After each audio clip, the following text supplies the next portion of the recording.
All right, here we go. Bigfoot and Littlefoot, the Squatchicorns. Chapter 5 Nog and Yama.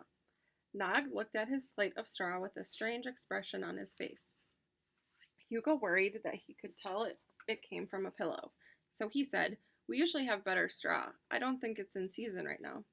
"I'm sure it's fine," Nog said, but he picked up a hazelnut and nibbled on that instead. Maybe Squatchicorns don't eat hay after all, thought Hugo. Yama, however, didn't eat the hazelnuts. She just sat on the floor beside her brother, looking very glum. "She's upset that we had to leave our cavern," Nog explained. "Our whole clan left yesterday. We all slept in the woods last night." Hugo knew that sometimes Sasquatches had to abandon their caverns. Usually it was because a human had found out where they lived, so it wasn't safe to stay there anymore. Hugo couldn't imagine ever leaving Widdershin's cavern. He loved his room with its little stream running through. There they are, all eating their hay and hazelnuts. He loved helping his grandma make snarfles on Sunday mornings at the Everything You Need general store and bakery. He even loved his school. It would be awful to have to leave all that behind. And what if he had to move to a cavern far, far away from the North Woods and Rippleworm River? What if he had to move far, far away from Boone? That would be the worst part. "All my things are back in Craggy Cavern," Yama said miserably. "All my stuffed animals, all my drawings." "You'll make new drawings," her brother told her. "They won't be as good," she insisted. "And I have to leave the fairy house I made in school, which was the biggest, most beautifulest one I've ever made." "Why didn't you take them with you?" asked Gigi. There was no time to pack. Yama's eyes grew wide and frightened. "We had to leave right away because of the—" But before she could say anything, Nog gave her a sharp, warning nudge with his elbow. "Shh, you'll scare them," Nog said under his breath. Hugo and Gigi exchanged looks. One thing was clear. The Squatchicorns had a secret. I wonder what the secret is. Oh, man. All right, Chapter 6 The Big Wide World. Hugo's parents came home looking tired but happy. "Everyone pitched in to find extra dens in Widdershin's cavern, so your clan will all have places to sleep until you can find your new home," Dad told Nog and Yama. "Thank you," they said. "You and your family are staying just down the passageway," Hugo's mom told them. "And you can come to our bakery for lunch." "Lunch!" Hugo cried, suddenly remembering. "Boone invited me to his house for his birthday party today. I was thinking that Grandpa could take me there." "Oh, Hugo, I'm sorry, but Grandpa will be much too busy at the bakery with all our new guests," his mom said. So will your dad and I." "Then I'll go on my own," Hugo declared. "Absolutely not," his father said. "Young squidges cannot go tromping through the woods on their own." "But it's Boone's birthday. I have to go." "I can take him," Nog offered.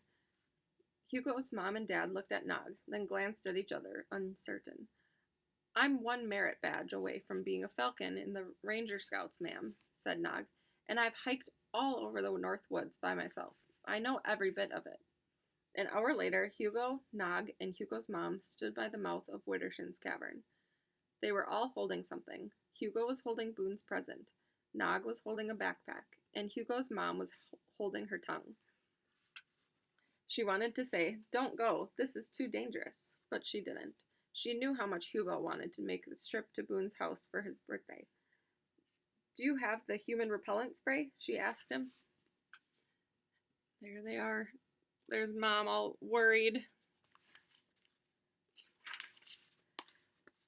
Nog felt around in the backpack that Hugo's dad had given him and pulled out the bright red can of human repellent. When you spray it, it made everything around you stink like a skunk. When Sasquatches were walking through the woods, they usually took a can or two with them to keep the humans away. "And the glowworm lamp, and a fire starting kit, and the compass?" Nog checked the backpack. "All here," he said. "Okay," she took a deep breath. "Well, have a good time." "We will," Hugo said, "and remember to walk heel to toe. That was the quickest way to walk in the woods." "We will," Nog promised her. "Don't forget, anything can happen in the big wide world," she reminded them. Hugo looked excited at the thought. "And I don't mean good anythings," Hugo's mother told him sternly. There's the human repellent. All right, Chapter 7, Nog's Secret. He has a secret. I wonder what it is. It was a long walk to Boone's house. Every so often, Nog stopped to sniff the air, making sure that no humans were around. They crossed Rippleworm River by leaping from rock to rock where the river ran shallow. Mostly, though, they kept to the thickest parts of the woods, walking without making a sound, as only Sasquatches can. Once, they even snuck up on a deer and her fawn as the pair were nibbling on buds from a tree. Hugo came so close to the deer that he reached out and petted the fawn's spotted back. The mother deer snorted in surprise, but didn't run. Animals know that Sasquatches won't hurt them. Nog, Hugo said in his quietest voice when they were deep in the woods. There's something I've been wondering about. What? Nog asked. He spoke in a voice so quiet that if you heard it, you would have thought it was just the sound of leaves stirring in the wind. Why did your clan have to leave your cavern so quickly? I don't think I should tell you, Nog said. You might get scared. Not me, Hugo said stoutly. For a moment, Nog was silent. Then he whispered, Do you believe in ghosts, Hugo? Hugo was not sure that he did believe in ghosts, but he was not sure that he didn't believe in them either. I might believe in them, he said. Well, Craggy Cavern was haunted, Nog said. That's why we left. There they are walking through the woods. Haunted? Hugo cried. Shh. But how did you know it was haunted? Hugo asked in a quieter voice. Well, about a month ago, our old cavern flooded, so we moved into Craggy Cavern. It was fine at first, but then strange things started happening. Stuff would go missing. My dad couldn't find his whittling knife, and Mrs. Wickpick's bracelet disappeared. My Ranger Scout sash with all my merit badges disappeared too. If you were eating your lunch and walked away, your lunch would be gone when you came back. Rats? Suggested Hugo. That's what we thought at first, but then things got stranger. We started seeing an eerie blue light floating through the dark passages and then vanishing. Hugo felt a shiver on his neck. The ghost, he murmured. Nog nodded. Then came the weird sounds. We would suddenly hear this knocking sound, and right after the knocking, something bad would happen. One time, a stalactite in the school lunchroom fell and almost hit someone. Another time, a loose rock fell from a ledge during recess and broke a teacher's foot. That shivery feeling on Hugo's neck traveled down his back. He looked behind him, then all around. The woods suddenly felt very wild and sinister. He remembered what his mother had said, that anything can happen in the big wide world, and not good anythings. Then yesterday, Nog continued, while we were sitting in class, we heard it again. Knock, knock, knock. Everyone got quiet. We knew something bad was about to happen. Even our teacher looked scared. Suddenly, we heard a rumble, and we all jumped out of our seats a second before the back wall caved in. A big chunk of rock landed right on my desk and smashed it to bits. If I hadn't jumped up in time, Nog shook his head grimly. We left Craggy Cavern right then and there, before something even worse happened. All of a sudden, Nog stopped walking. Crouching down, he squinted suspiciously through the trees, sniffing the air. What is it? Hugo whispered hoarsely, feeling a rush of panic. Right there, Nog pointed.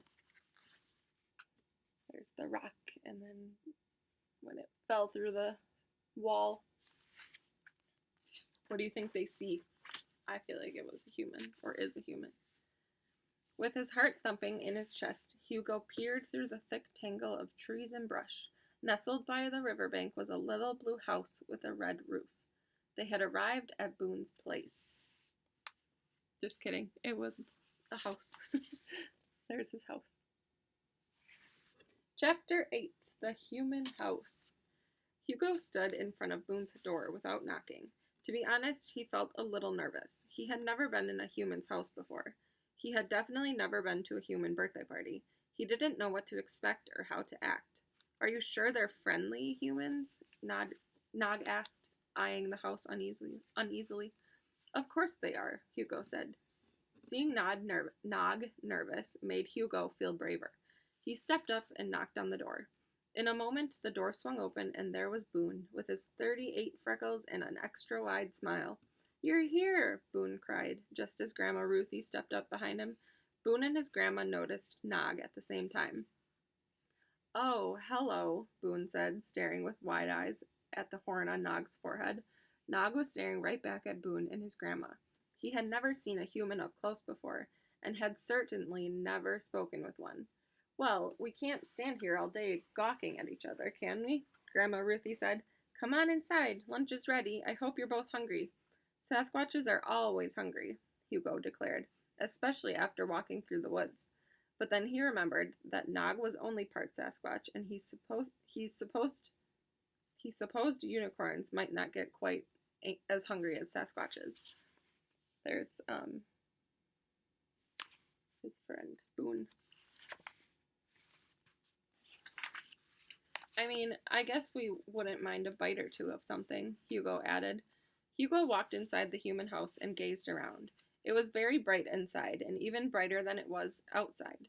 That was the first thing Hugo noticed. It was so bright that it made Hugo's eyes water. It was not at all like being inside Widdershin's cavern, which was always nice and dim, like twilight.